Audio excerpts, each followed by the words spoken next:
Feliz sábado, sejam todos bem-vindos a mais um culto de louvor e adoração aqui pelo canal Rede Conectados. Que bom nós estarmos juntos com todos vocês para esse momento todo especial de louvor e adoração ao nosso Deus, pois Ele é digno de todo louvor e toda glória. E vamos começar o nosso culto fazendo o seguinte: compartilhando o link dessa transmissão. Compartilhe, dê o seu like, clica naquela mãozinha que aparece aí embaixo do nosso vídeo, porque você passa a curtir. Nós chamamos de dar like. Você dá o like e o YouTube entende que o nosso conteúdo é muito importante e ele vai espalhando para muita gente. Quanto mais like a gente recebe, mais o YouTube espalha. Então, dá o seu like, é uma das grandes contribuições missionárias que você pode dar para o nosso programa. Vamos ler o que está escrito na palavra de Deus, em João capítulo 5, verso 39. Examinais as Escrituras, porque vós cuidais ter nelas a vida eterna, e são elas que de mim testificam. Amém. Neste momento, querido, eu quero te fazer um convite todo especial. Eu vou aqui me ajoelhar em oração. E eu vou pedir também a você na sua casa, se você puder se ajoelhar, nós vamos orar ao Senhor. Se não puder, fique em espírito de oração. Oremos. Querido Deus, amantíssimo Pai Celestial, muito obrigado pelas tuas bênçãos, pela tua bondade e pelo teu sacrifício. Abençoe neste momento que nós vamos juntos estudar a tua palavra, aprender mais de ti, que és manso e humilde de coração. Dá-nos o teu Santo Espírito, é o que eu te peço e te agradeço, no doce e amorável nome do Senhor Jesus. Amém.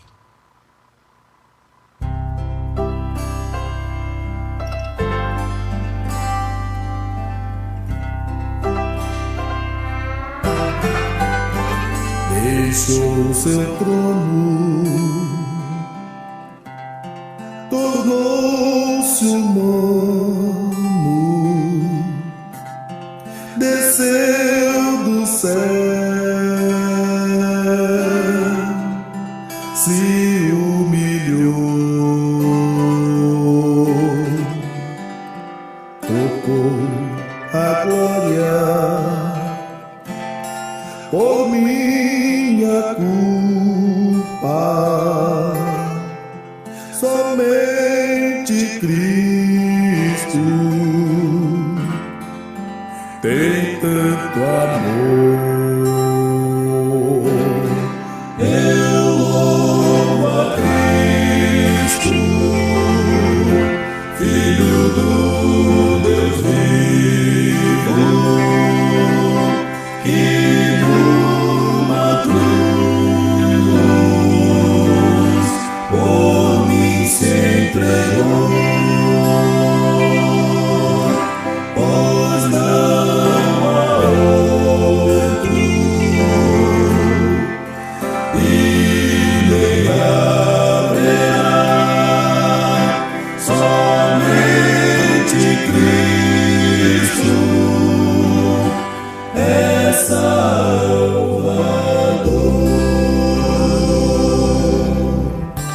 Muitos milagres Jesus fazia, curava a dor do sofredor, tinha poder de perdoar.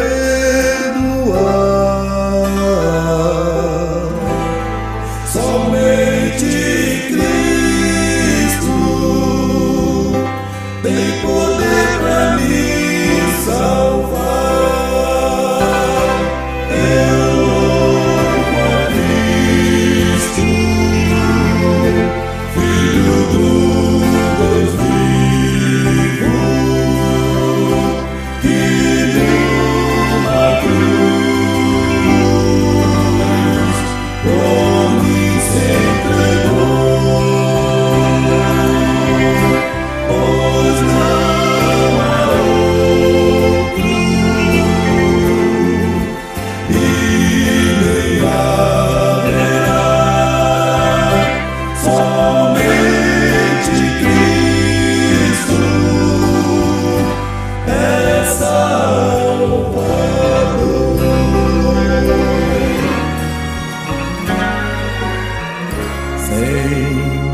padecer, foi condenado,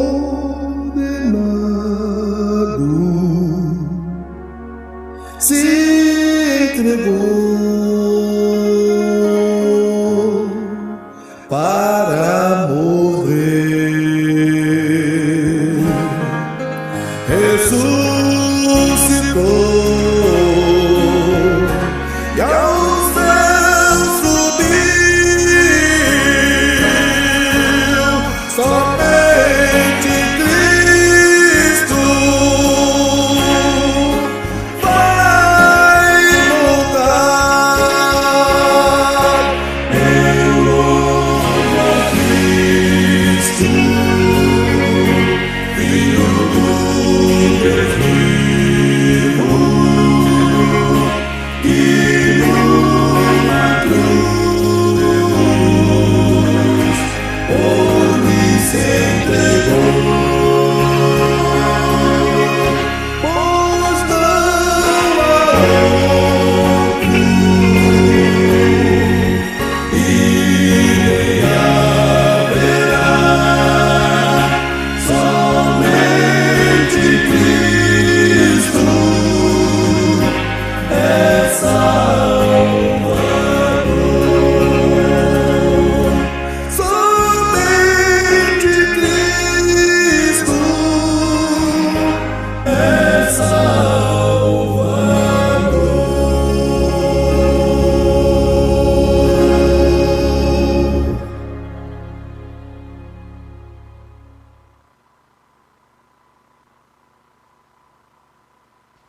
Música bonita demais que você acabou de ouvir aí para o seu enlevo espiritual com o grupo vocal Grupo Humo cantando a música Somente Cristo.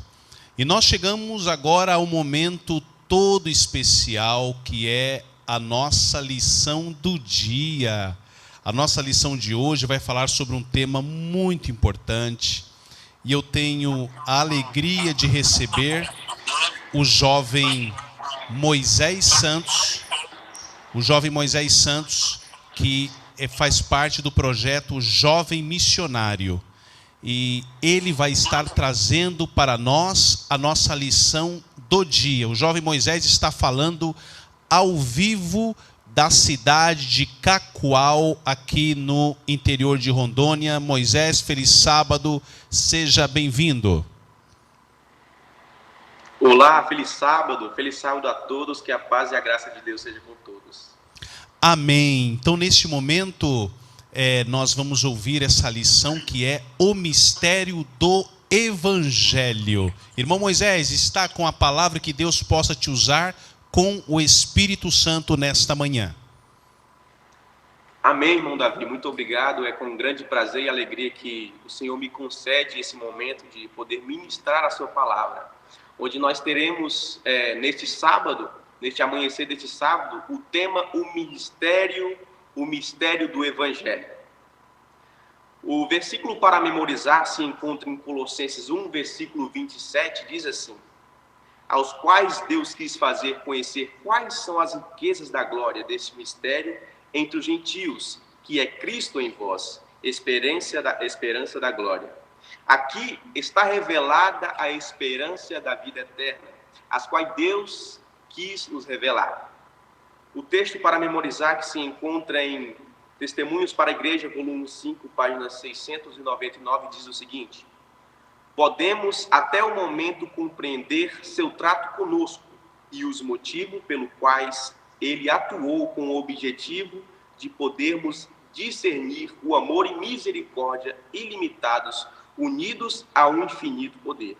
Podemos entender tanto de seus propósitos quanto é para nosso bem saber. Além disso, ainda devemos confiar no poder onipotente, no amor e sabedoria do Pai e soberano sobre todos. Amém? Neste momento, vamos dar início ao nosso primeiro tópico, que tem um tema de escrituras difíceis de entender, domingo. Você já parou para pensar, você já parou para refletir que em certos momentos, quando nós estudamos a palavra de Deus, pode ser mais os livros que para alguns são difíceis de entender, citando eles, Daniel e Apocalipse. Às vezes nós não conseguimos entender, às vezes a nossa mente fica toda bagunçada e a gente fica, poxa, mas o que é isso? Eu não consigo entender nada. Mas por quê? É o que nós veremos daqui em diante. A pergunta A diz o seguinte: o que Pedro observa quanto a alguns dos escritos de Paulo? O que devemos entender quanto a alguns pontos das Escrituras? Aqui, Pedro, ele nota algo muito interessante. Ele nota uma observação, ele faz uma observação sobre alguns escritos difíceis de entender, né? Os escritos de Paulo, por exemplo, né? Os quais existem pessoas que acabam se estribando no seu próprio entendimento, pessoas que acabam se firmando no seu próprio entendimento, né? Pessoas que não procuram de Deus, receber de Deus o entendimento divino. Essas pessoas vão na palavra de Deus e costumam colocar em primeiro lugar o seu próprio entendimento, né? Mas essas pessoas fazem o quê? Elas tiram conclusões precipitadas, colocam mesmo a sua salvação em risco, né? Eu gostaria de deixar uma parte da notinha para que vocês pudessem entender, que diz assim: algumas passagens das Escrituras nunca serão perfeitamente compreendidas até que Cristo as explica na vida futura. Então tem certas coisas que jamais nós vamos entender. Às vezes nós ficamos tentando entender, por exemplo, como Deus criou essa terra, e a gente fica querendo olhar para os pontos mínimos que não está escrito e a gente fica querendo tirar conclusões próprias. Como é que Deus ele fez? Por exemplo, tem muitas pessoas que acham que Deus criou Jesus. E as pessoas, poxa, mas Jesus é filho de Deus, então Deus criou Jesus. Então existem coisas que, se a gente ficar meditando, se a gente ficar matutando, infelizmente não vai dar em nada, porque essas coisas só serão reveladas a partir do momento quando nós estivermos nas mansões celestiais. Pergunta B: qual deve ser nossa atitude ao nos aproximarmos das Escrituras? Em João 7,17 diz o seguinte: se alguém quiser fazer a vontade dele, pela mesma doutrina, conhecerá se ela é de Deus ou se eu falo de mim mesmo, né? Então a nossa atitude quando nós vamos abrir a Bíblia, nós devemos fazer o quê? Ter reverência. Nós devemos pedir o Espírito Santo. Nós devemos ir com humildade para receber a palavra de Deus. Mas nós não devemos fazer o quê? O que eu acabei de citar na pergunta anterior. Nós não devemos se estribar no nosso próprio entendimento. Aqui na notinha eu gostaria de compartilhar com você algo muito interessante também, que diz assim: mas se você abrir a Bíblia em irreverência, com sentimento de autossuficiência, se o coração estiver cheio de preconceitos, Satanás estará ao seu lado e você verá as claras afirmações da palavra de Deus sobre uma luz pervertida. Então, a partir do momento que nós entramos, a partir do momento que nós abrimos a palavra de Deus para estudar, para entender, mas nós não pedimos a instrução do Espírito Santo, mas nós vamos direcionado à palavra de Deus, querendo encontrar um conforto para o que nós entendemos, infelizmente não é bem assim que ocorre. Um estudo adicional que eu achei muito interessante se encontra no livro de Testemunhos para a Igreja, volume 1, página 427, diz assim: vi que os que desejam duvidar encontrarão grande ensejo para duvidar da inspiração e da verdade da palavra de Deus. Deus não compele ninguém a crer. Podem escolher apoiar-se nas evidências que o Senhor aprove, comunicar, ou duvidar e perecer. Então aqui nós vemos, irmãos, que Deus ele não força eu e também não força você a crer no que está escrito, a entender no que está escrito. Mas a partir do momento que eu vou querendo colocar meus próprios entendimentos, as minhas dúvidas, e não abro o meu coração para que o Espírito Santo habite em mim e ele possa me instruir, infelizmente Satanás é que estará guiando ali os meus passos para esse mau entendimento, né? Agora nós vamos para a 2. Discernindo segredos. Que pontos específicos Deus revela a Paulo para que fossem compartilhados com o resto do mundo? Então vamos ver que segredos são específicos esses que Deus revelou a Paulo, né? Aqui Deus, ele revela a Paulo o plano da redenção. E por experiência própria, o próprio Paulo, ele sofre uma transformação divina por meio do imenso amor de Deus, dando o seu filho na cruz. Então ali ele entende a real verdade, provando na sua própria vida uma transformação. E ali ele entende, né? Ele entende que o plano da salvação era o que Deus estava querendo revelar. Letra B. Se algo nas Escrituras é difícil de entender, por que deveríamos tentar investigar o assunto?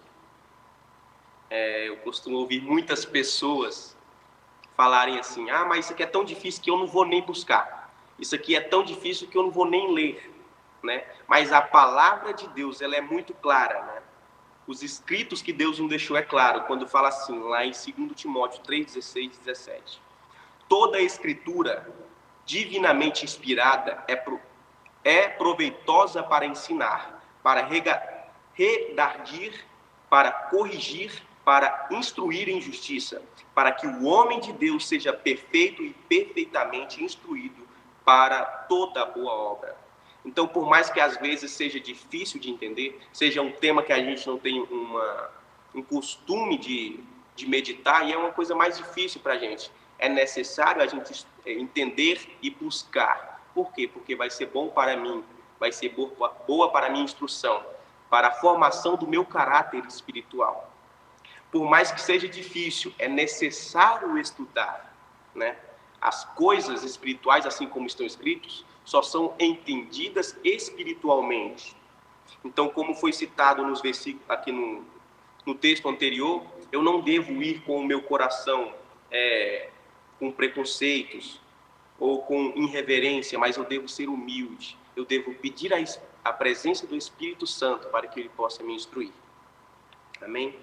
Dando continuidade na letra C, explique do que precisamos para chegar a conclusões corretas. João 16, versículo 13. Aqui é bem claro quando fala, né? Vou ler para vocês.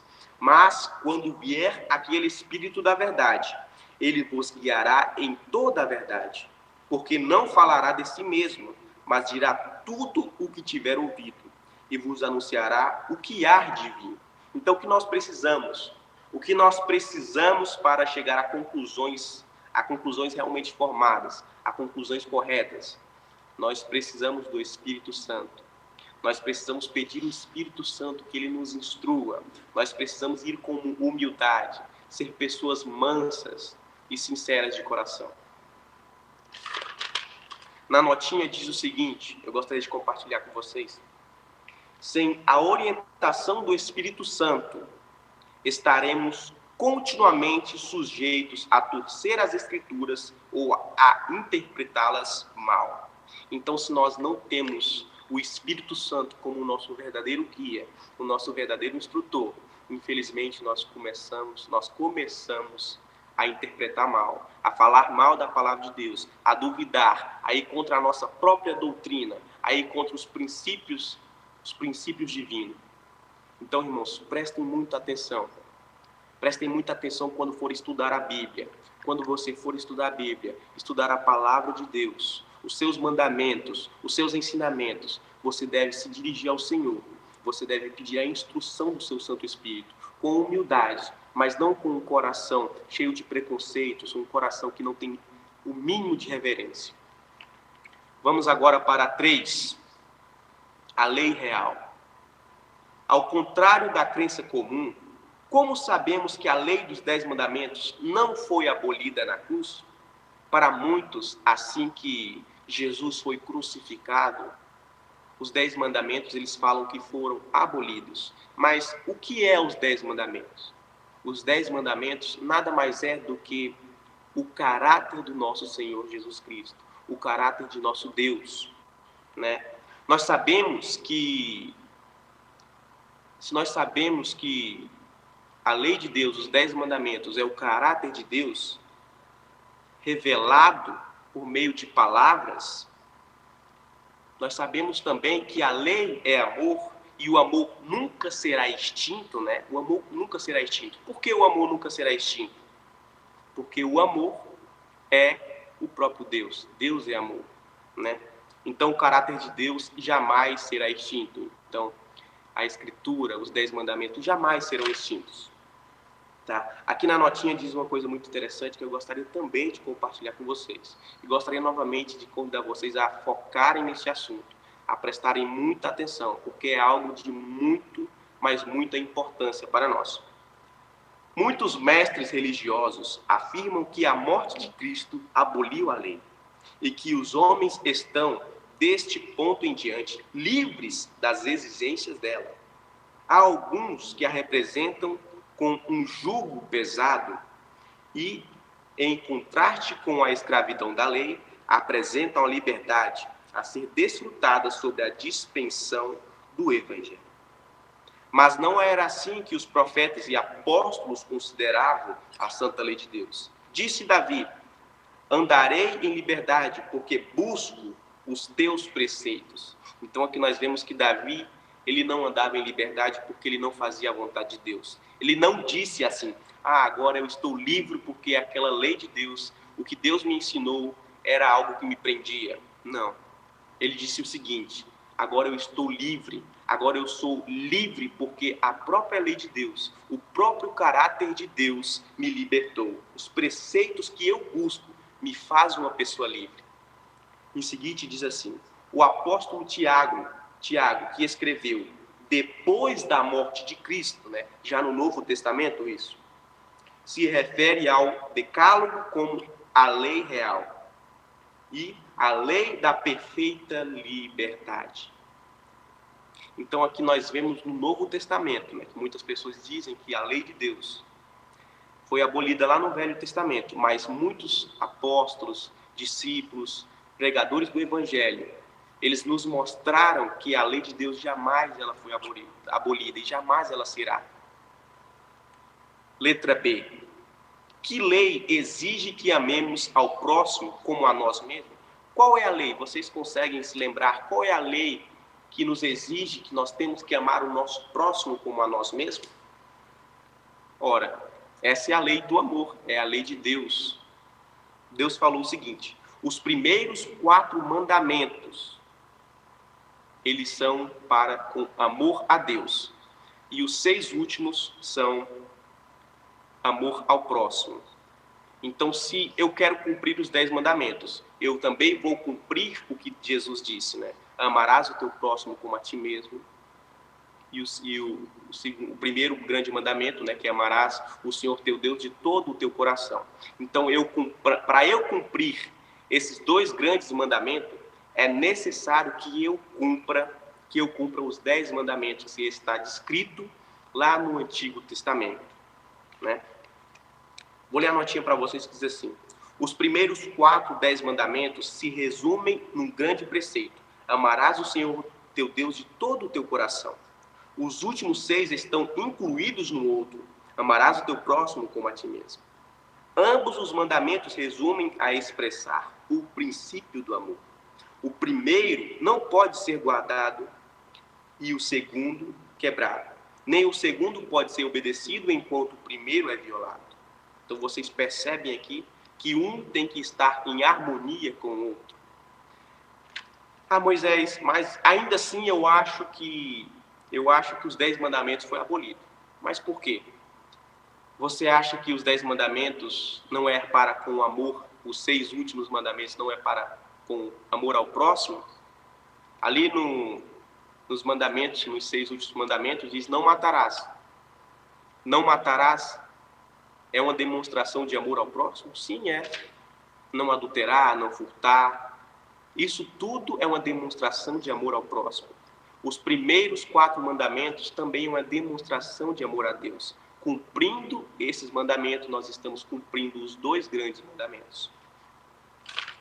Nós vamos agora para 4. Julgado pela lei. Explique a ampla extensão do juízo sobre a humanidade, que estão escritos nos livros de Eclesiastes 11:9, Romanos 10:14, 2 Coríntios 5:10 e Hebreus 9:27. Eu vou ler para vocês.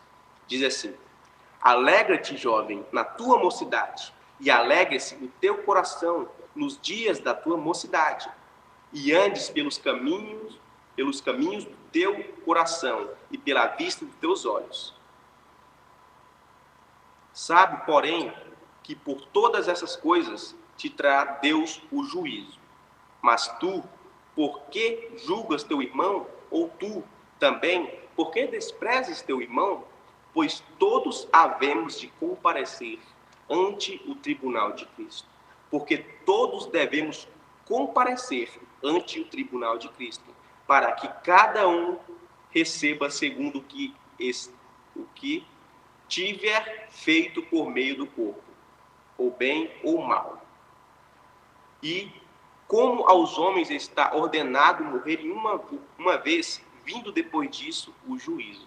Então aqui, explicando essa ampla extensão do juízo, né, sobre a humanidade, é que todos serão julgados perante o juízo final, sem exceção de ninguém, tá? Todos serão julgados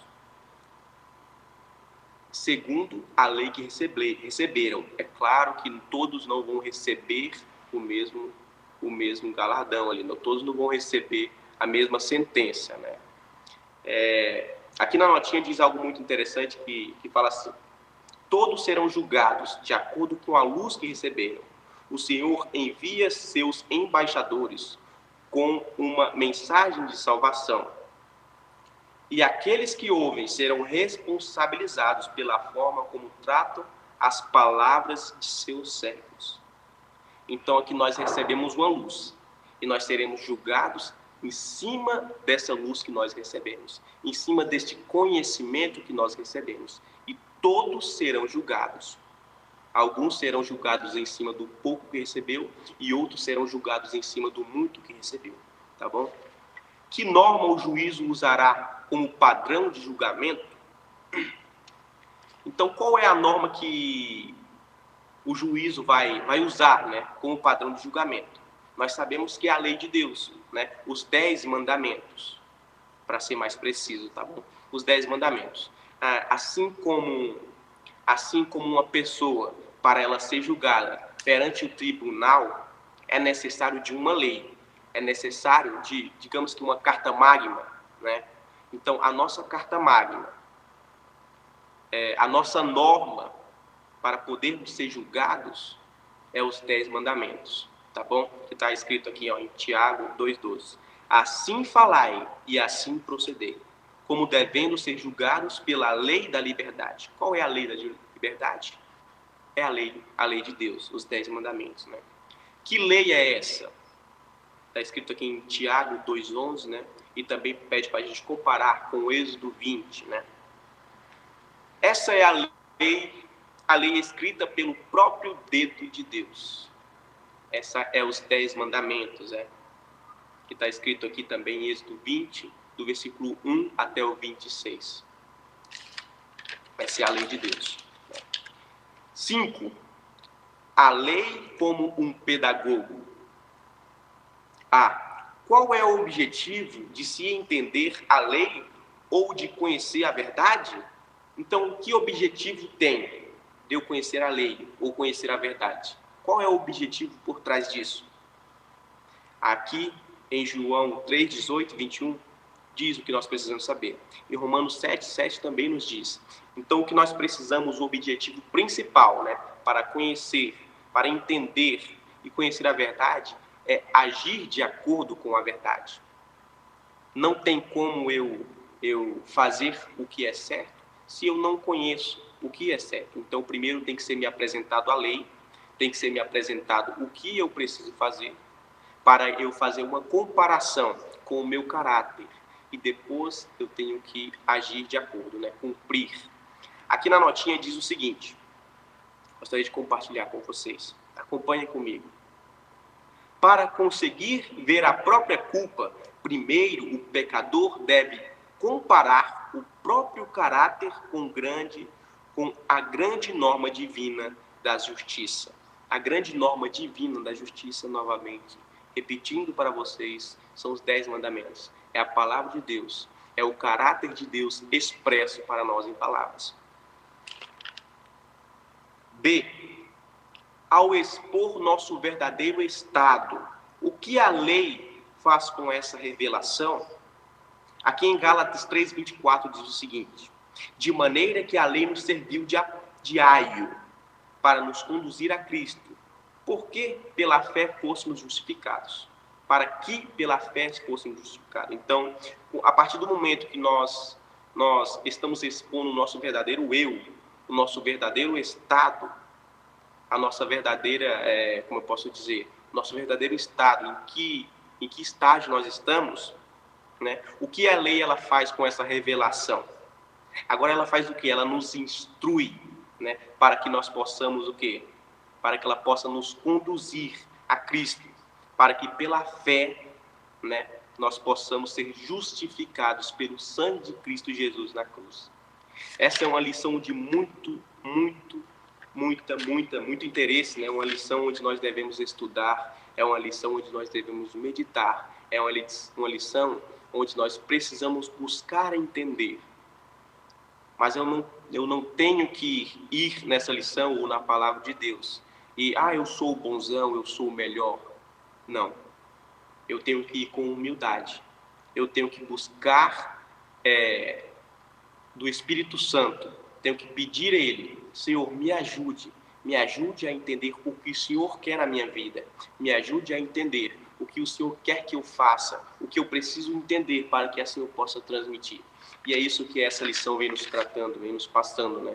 Com o tema O Mistério do Evangelho.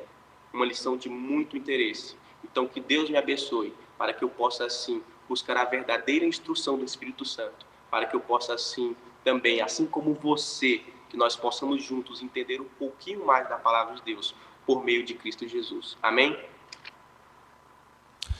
Mensagem maravilhosa com o nosso irmão Moisés Santos, meu estimado irmão. Foi um prazer tê-lo conosco.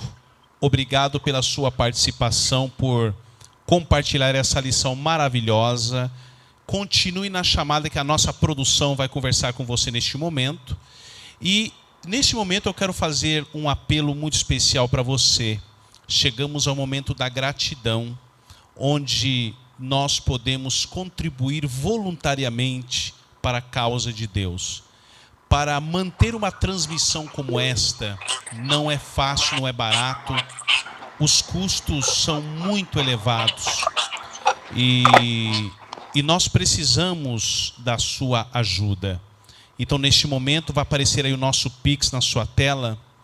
O nosso Pix para a sua contribuição, para você doar a sua oferta. O nosso Pix é o CNPJ, que é o 61 037 792 00 25 30. Enquanto vai tocar a música, vai ficar aparecendo para você. E enquanto isso, nós estaremos orando ao Senhor para que você possa doar o seu melhor para a causa de Deus. Vamos ouvir agora o Ministério de Louvor cantando a música Reunidos na Congregação.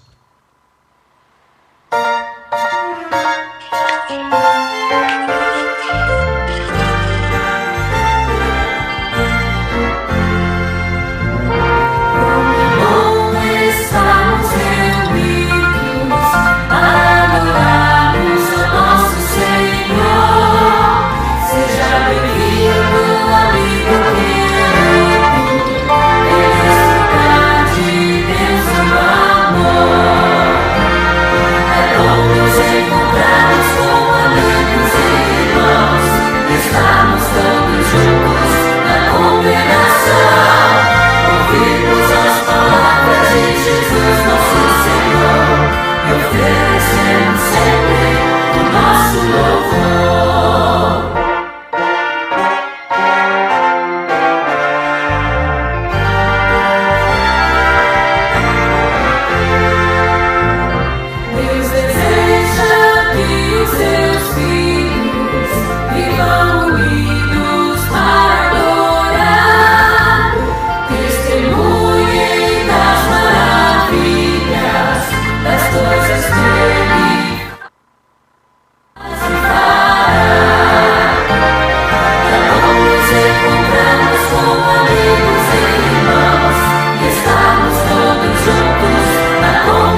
Hino bonito demais que nós acabamos de ouvir com o Ministério de Louvor, reunidos na congregação. Que bom nós estarmos juntos com vocês reunidos para esse momento de louvor especial.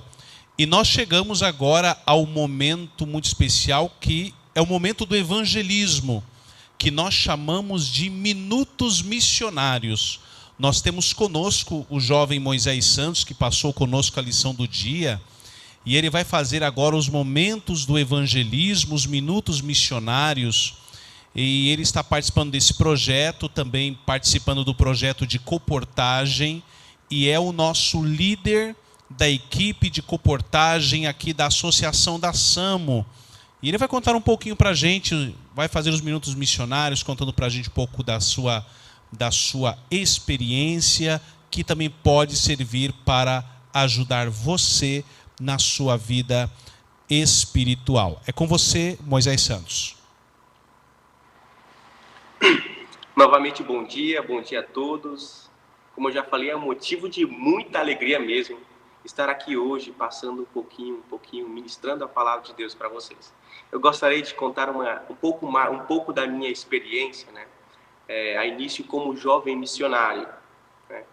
A princípio, a União ela criou um projeto chamado Jovens Missionários 2022, onde eles fizeram um convite e saíram anunciando um projeto onde eles reuniriam vários jovens, onde eles reuniriam várias pessoas de todo, não só do nosso Brasil, inclusive tem pessoas de fora do Brasil também, para fazer parte desse projeto, né? Onde nós podemos chegar um pouquinho mais perto de Deus, onde nós podemos ter uma comunhão mais direta e dependermos mais de Deus. A princípio eu estava trabalhando na casa de repouso e eu vi o anúncio do Joás, do Osiel, para o projeto Jovens Missionários, e eu fiquei muito interessado, né? Mas infelizmente passei por algumas dificuldades financeiras, né? Algumas dificuldades na minha família, mas orei ao Senhor e pedi que Ele me guiasse, pedi que Ele me instruísse no caminho que eu precisava seguir para chegar nesse projeto onde eu estou hoje, onde tem muitos jovens que dedicaram a sua vida, deixaram os seus lares, deixaram as suas famílias para servir ao Senhor durante um ano.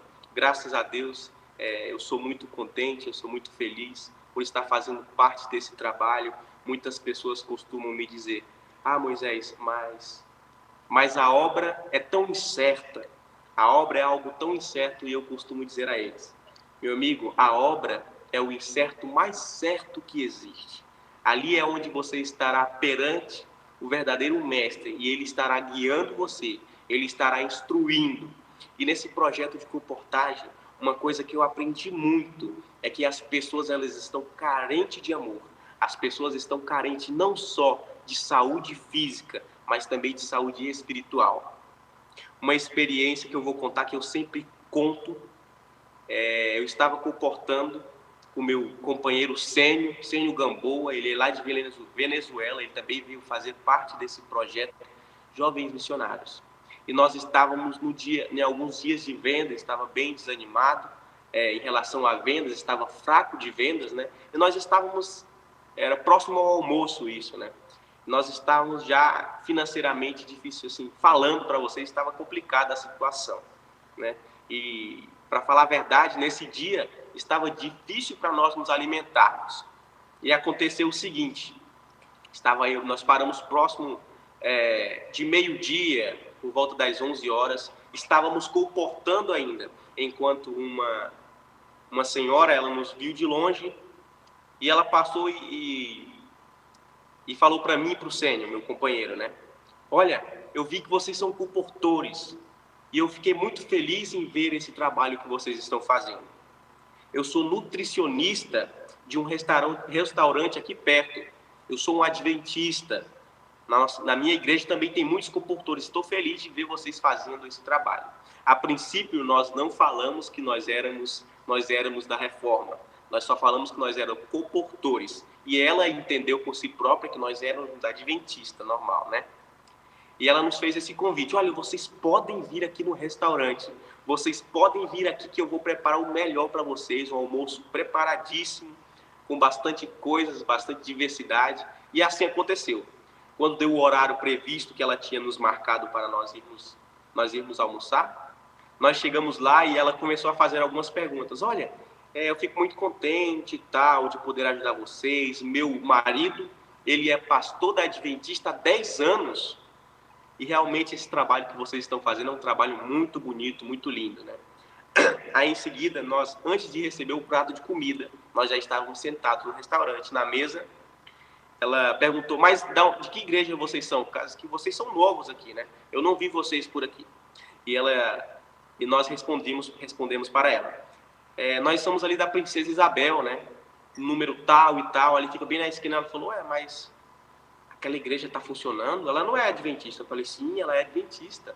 Ela é a igreja adventista do 7º dia, movimento de reforma. Naquele momento em diante, deu para notar que o semblante dela ficou mais triste. Por quê? Porque ela estava pensando em abençoar outro comportor adventista da igreja dela. Mas naquele momento também eu fiquei muito feliz, não por ver a tristeza dela, mas eu fiquei feliz porque ela queria abençoar uma pessoa adventista e Deus queria nos abençoar, independente da nossa religião. E nesses momentos assim que nós vemos a mão de Deus, nós vemos o agir de Deus em nossas vidas, nós nos tornamos mais dependentes de Deus. E é uma experiência muito incrível, assim como outra que eu passei também, que eu costumo contar, é que eu estava um certo dia, passando numa encruzilhada, né? Era uma rua em forma de cruz, e eu estava seguindo adiante, tinha uma senhorita vindo da outra direção. E eu olhei para um lado da rua, olhei para o outro, e vinha ela cabisbaixa, bem triste. E eu, não custa nada eu dar um bom dia bem alegre para ela, né? E assim que ela estava próximo a mim, estava passando perto, assim, bem na minha frente, eu parei e falei, bom dia! E ela levantou um sorriso tão grande e me deu um bom dia. Às vezes nós precisamos fazer mais isso. Às vezes nós precisamos dar um bom dia, uma boa noite. Nós, somente com palavras, nós alegramos o dia de outra pessoa. Então que Deus abençoe você, que Deus possa continuar abençoando não só a mim, mas todos os jovens missionários que se colocaram à disposição da obra para fazer esse grande evangelho, para proporcionar a outros a oportunidade de conhecer um pouquinho mais de Deus. Amém? Linda mensagem, lindo depoimento aí do jovem Moisés Santos. Muito obrigado, meu irmão. Deus te abençoe ricamente. Abençoe esse ministério tão importante que é o Ministério da Comportagem e também a sua participação aqui no projeto Jovem Missionário. Deus te abençoe ricamente e muito obrigado pela sua participação. Queridos, nós chegamos a um momento todo especial neste momento, pois neste momento nós iremos juntos compartilhar a palavra de Deus. E nós vamos falar um pouco sobre os eventos finais, como está aparecendo aí na sua tela. Vamos falar sobre os eventos finais. E o nosso tema específico desta manhã é a vida devocional e o estilo de vida do remanescente. Então nós cremos que o povo remanescente de Deus tem um estilo de vida todo especial, através da alimentação, através do seu comportamento, da forma de falar, de orar, de cantar, de vestir. Então tem um estilo de vida todo especial. No próximo slide você vai ver aí que ele retrata a vida corrida das pessoas. Você vê um relógio aí, um bonequinho correndo. Então nós vemos que as pessoas hoje têm uma vida muito corrida. As pessoas hoje, elas acordam cedo e dormem tarde. E muitas vezes não tem tempo para Deus, não tem tempo para procurar ao Senhor. Muitas pessoas dizem, eu não tenho tempo. Mas quando marca um passeio, você tem tempo? Quando é para ir ao shopping, você tem tempo? Quando é para ir comer pizza ou tomar açaí com os amigos, você tem tempo? Mas quando é para Deus, quando é para fazer o evangelismo, você diz que não tem tempo. Eu achei um pensamento muito interessante que está no próximo slide, que eu quero compartilhar, que você lesse junto comigo. Então esse pensamento diz assim: Deus só usa pessoas ocupadas, porque são comprometidas e diligentes. Elas não têm tempo a perder e aproveitam as oportunidades para realizarem a obra de Deus, sabendo que a pregação do Evangelho é tarefa imediata. Queridos, aí diz que Deus só usa que tipo de pessoas? Deus só usa pessoas ocupadas. Deus nunca chamou um desocupado, um preguiçoso para trabalhar na sua obra. Quando o profeta Elias estava concluindo a sua missão e ele foi em busca do profeta Eliseu, o profeta Eliseu estava lá debaixo do sol quente, naquele calor de quase 50 graus lá do Oriente Médio, arando a terra com uma junta de bois. E aí o profeta o chama para a grande missão. Então nós percebemos que Deus chama pessoas ocupadas. E falando sobre vida devocional, eu quero neste momento falar um pouquinho para você sobre a vida devocional de João Batista. João Batista foi um grande exemplo de reformador. João Batista foi um homem de fibra, de coragem, de fé. Era um homem que tinha um gênio forte, um caráter forte, mas Deus também usa as pessoas geniosas. Às vezes a gente acha que Deus só usa as pessoas que são calmas, tranquilas. Não, Deus usa todos, independente do seu caráter. E queridos, eu gostaria de ler para vocês o que está em Mateus capítulo 11, verso 11. A palavra do Senhor diz assim: em verdade vos digo, entre os nascidos de mulher, ninguém apareceu maior do que João Batista, mas o menor no reino dos céus é maior do que ele. Quer dizer que João foi o maior homem? Não houve pessoa melhor do que ele? Claro que houve. Mas até aquele momento, João Batista foi o que mais se destacou pela grande obra reformatória que ele fez. Queridos, eu gostaria de ler com vocês um pensamento inspirado que diz assim: nesta época, pouco antes da segunda vinda de Cristo nas nuvens do céu, deve ser efetuada uma obra como a de João Batista. Deus chama homens que preparem um povo para permanecer em pé no grande dia do Senhor. Para transmitir tal mensagem como a de João, precisamos ter uma experiência espiritual como a sua. A mesma obra precisa ser efetuada em nós. Temos de contemplar a Deus e, contemplando-o, perder de vista o próprio eu. Meus amados, o que é que eu e você precisamos? Tirar o nosso orgulho, tirar o nosso eu. Esse foi o segredo para a vitória de João Batista. O nosso próximo texto bíblico está em 1 Tessalonicenses, capítulo 5, verso 17. Um texto bem curto. Orai sem cessar. O que a Bíblia quer dizer com isso? Orar sem cessar. Orar sem cessar quer dizer orar sem parar. Você está dirigindo o seu veículo, você está orando. Você está no trabalho, você está orando. Você está na igreja, você está orando. Tem um conflito em casa, você está orando.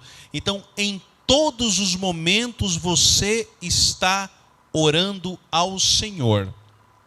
No livro de Isaías, capítulo 48, no versículo 10, lá diz que nós seremos lançados na fornalha da aflição. Querido irmão, querida irmã, querido internauta, uma grande crise aguarda o povo de Deus, uma grande crise aguarda o mundo. E para nós enfrentarmos as grandes crises finais, nós precisamos estar alicerçados na rocha que é Cristo Jesus. O próximo pensamento nos diz assim: a tempestade vem, A tempestade que há de provar a fé de todo homem de que espécie é. Os crentes devem estar agora firmemente arraigados em Cristo. Do contrário, serão extraviados por algum aspecto do erro. O que nós precisamos? Nós precisamos estar alicerçados em Cristo.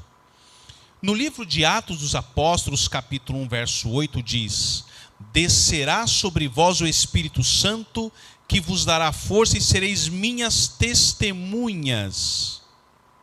Então aqui diz que nós somos testemunhas de Deus, que o Espírito Santo será derramado sobre a sua igreja, sobre o seu povo. Para Deus não importa se o pregador é eloquente ou não, se ele movimenta multidões ou não, mas o que importa é o poder do Espírito Santo. Eu me lembro da minha infância, havia um irmão na igreja que eu nasci, cresci, que eu congregava, chamado irmão Roberto. Ninguém gostava de ver o irmão Roberto pregar, ele falava, o português dele era ruim, tinha vários erros gramaticais. Quando os irmãos olhavam na escala de pregadores, o irmão Roberto, poucas pessoas iam na igreja. Mas o irmão Roberto tinha algo que muitas pessoas não tinham. Ele tinha o poder do Espírito Santo.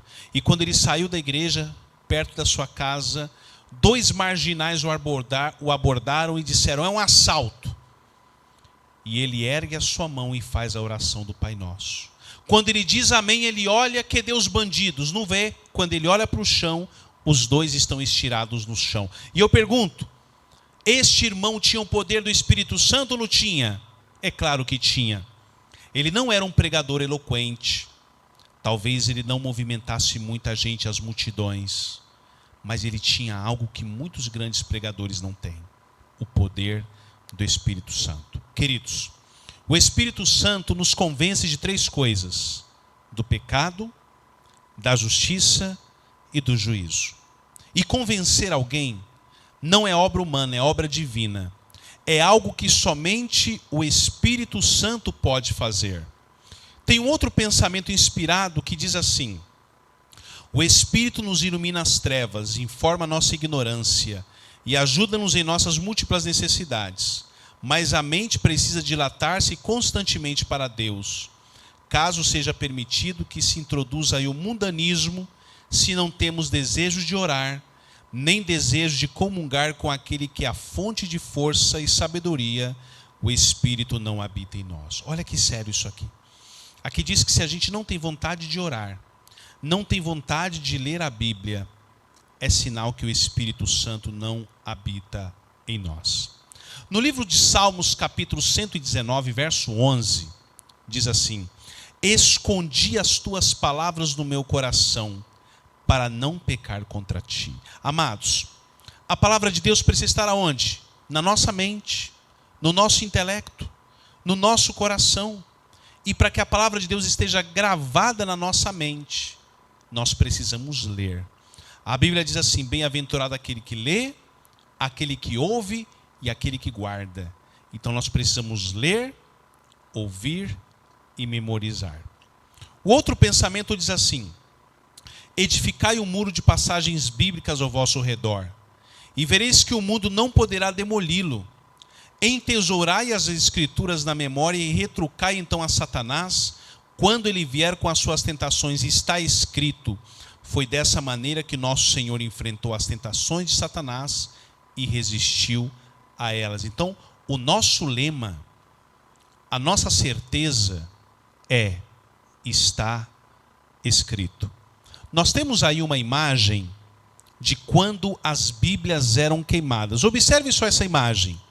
Você vê aí um cidadão com várias Bíblias perto do joelho, com uma Bíblia na mão, atirando a Bíblia na fogueira. Era exatamente isso, foi isso que aconteceu durante o tempo da Idade Média. A Bíblia era proibida, eles recolhiam as Bíblias e queimavam. E isso vai acontecer agora nos últimos dias também. Brevemente a Bíblia também será proibida. E de que lado você estará? Você estará do lado da palavra de Deus? Ou você estará através dos sofismas de Satanás? Queridos, que Deus nos dê o seu Espírito Santo. Que Deus nos dê a sua graça, para que nós possamos representar o verdadeiro caráter do remanescente de Deus. Eu quero te convidar nesse momento para orar. Deus tem muitas verdades para nos transmitir, mas nós precisamos de um poder maior, que é o poder do Espírito Santo. Neste momento, queridos, eu vou me ajoelhar, pedir a presença do Espírito Santo sobre a sua vida e a vida da sua família. Vamos orar. Querido Deus, Deus de Abraão, de Isaque, de Israel, aqui estamos diante da tua santa presença, agradecidos por este culto maravilhoso, pela tua palavra, por podermos aprender daquele que é o caminho, a verdade e a vida. Nós sabemos que estamos vivendo nos últimos dias da história deste mundo. Nós sabemos que este mundo está chegando perto do fim e seremos duramente provados, como disse o profeta Isaías, seremos lançados na fornalha da aflição. Mas ajuda-nos a estar do lado certo, mesmo que venham as provas, mesmo que venham as dificuldades, possamos representar o teu remanescente nesta terra.